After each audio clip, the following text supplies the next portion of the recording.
कश्मीर में चैन है, और खासकर मैं कश्मीर की बात करूं, कश्मीर में अमन है, चैन है।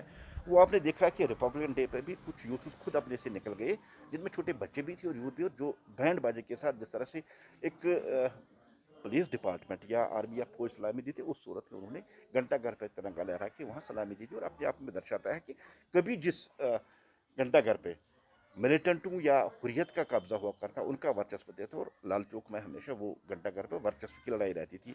आज के डेट में खुद से सोशल एक्टिविस्ट का जाना, वहाँ झंडा लहराना अपने आप में दर्शाता है कि जम्मू कश्मीर और खासकर कश्मीर में हालात ठीक है और अमन है।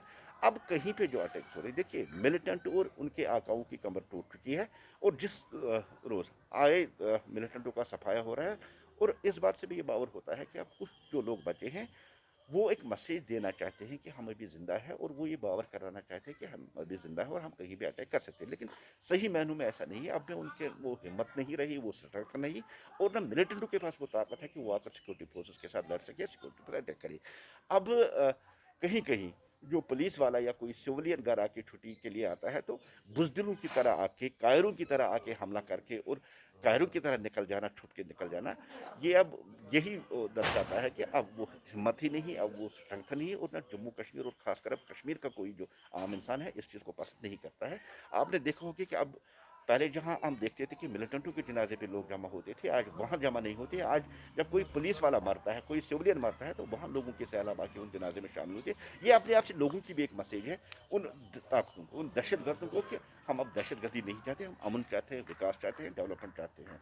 अब बदकिस्मती से कहीं किसी को निशाना बनाना, चुपके से आना, रात के अंधेरे में आना, यही एक कोशिश की है कि हम जिंदा है। लेकिन सही मायनों में अब अगर देखा जाए तो उनकी कमर टूट चुकी है। उनकी जो आका पार बैठे, उनकी कमर टूट चुकी है। उनमें अब वो हिम्मत नहीं है कि वो आके किसी के साथ मुकाबला कर सके। सर जम्मू की बात करते हैं। जम्मू में एक डिमोलिशन गई हुई, उसके बाद बीजेपी ने अपना स्टैंड क्लियर किया, बोला कि इसमें हमारा कोई हाथ नहीं, ये लेफ्टिनेंट गवर्नर साहब ने किया।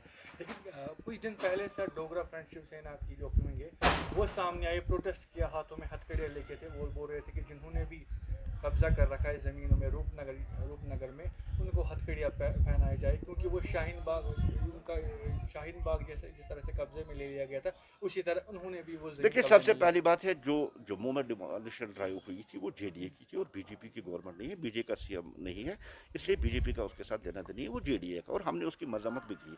और जहाँ तक आप शिवसेना या डोगरा फ्रंट की बात कर रही है, मेरी यही सजेशन है कि अगर कहीं किसी इलीगल आदमी को उठाया गया, उसको क्रिमिनल करने की जरूरत नहीं है। अफसोस किया जाए बहुत कम है कि एक दिन हम नहीं देख रहे हैं, बल्कि बार बार हर रोज़ कुछ न कुछ वाक़या होता है जम्मू कश्मीर में, जिससे इंसानों के दिल पिघल रहे हैं, गमज़दा हो रहे हैं। चाहे गोली से कोई भी मरे, इंसान ही मरता है। इसका वाहिद इलाज ये है कि जब भाजपाई उस वक्त भी उतने हालात ख़राब थे कि हवाई सफ़र भी बंद था, रेल का भी बंद था, तिजारत बंद था, आना जाना और सफाती ताल्लुकात भी मुनक़ता हुए थे। जब उस वक्त वो यहाँ पर तशरीफ़ आवर हुए, उन्होंने दोस्ती का हाथ पाकिस्तान की तरफ बढ़ाया, और आपने देखा होगा कि उसके मस्बत नताइज सामने आए, और बहुत हद तक बातचीत का सिलसिला शुरू होने लगा, तिजारत शुरू होने लगा, रास्ता खुल गया। ये बातचीत से ही मुमकिन हो उसका। इसलिए आज भी उस फ़ायदे मौके का फ़ायदा उठाने की ज़रूरत है।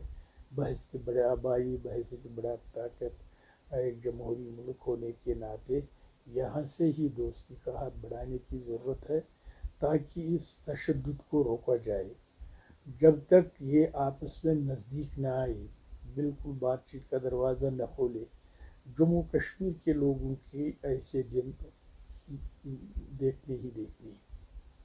लिहाजा वाहिद हल इसका ये है कि बाइज़्ज़त तरीके से बातचीत शुरू की जाए, ताकि आप देखते हैं कि यहाँ कितनी अब डिप्रेशन के लोग हो हुए शिकार, कितनी बेरोज़गारी बढ़ गई। हमारे स्कूल्स, कॉलेजेस वगैरह वो भी बिल्कुल बंद रहते हैं। एक कारण उसका तो अगर कौम के नाम से हम कहते हैं, मगर ये भी एक वजह है कि हम बार बार ऐसे वाक़ात से मुतासर हो रहे हैं।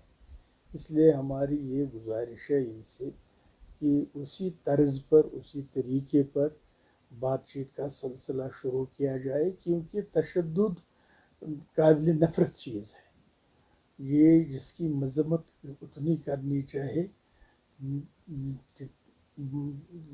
کہ جتنا ممکن ہو سکے، کیونکہ بار بار یہ ایک ہی دن نہیں ہے جو آپ فرما رہے ہیں کہ کل کی کلنگ، بٹمالو کا واقعہ، ادھر پلوامہ کا واقعہ، اس سے پہلے بھی ایسے کافی واقعات ہوئے۔ نہ یہ انتہا ہے نہ ابتدا ہے، صرف اس کا انتہا اور ابتدا تب ہوگا جب ہم ٹیبل کے لیے ماحول سازگار بنائے۔ ہمارا یہ ماننا ہے پی ڈی پی کا، یہ ایک پولیٹیکل مسئلہ ہے، یہ کوئی ملٹری مسئلہ نہیں ہے۔ اس کا اگر واقعی اس چیز کو اگر یہاں خون خرابے کو روکنا ہے، پھر مسئلہ کشمیر کو حل ہونا چاہیے۔ مسئلہ کشمیر حل ہونے سے پہلے یہ مسئلہ ہمیں نہیں لگ رہا ہے کہ یہ ٹھیک ہو جائے گا، جب تک یہ ایک پولیٹیکل مسئلہ ہے مسئلہ کشمیر، اس مسئلے کو جو ہے حل ہونا چاہیے، تو یہ خون خرابہ آٹومیٹکلی رک سکتا ہے۔ ہماری لیڈرشپ کو جو ہے اسٹیٹسمین شپ کا مظاہرہ کرنا چاہیے، انہیں جو ہے حقیقت پسندانہ رول کرنا چاہیے۔ یہ پارٹی پالیٹکس کو چھوڑ کر، ہندو مسلمان کی پالیٹکس کو چھوڑ کر، جو اس خطے میں جو ایشوز ہیں ان کو ایڈریس کرنے کی ضرورت ہے، اور اس میں جو ہے سب سے بڑا کنفلکٹ جو ہے کشمیر مسئلہ ہے۔ مسئلہ کشمیر کو جو ہے جتنے بھی سٹیک ہولڈرز ہیں ان سب سے بات ہو کر مسئلے کا جو ہے حل نکل سکتا ہے، یہ خون خرابہ رک سکتا ہے، اس خطے میں جو ہے دائمی امن ہو سکتا ہے، اور یہ خطہ جو ہے ترقی کی طرح گامزد ہوگا۔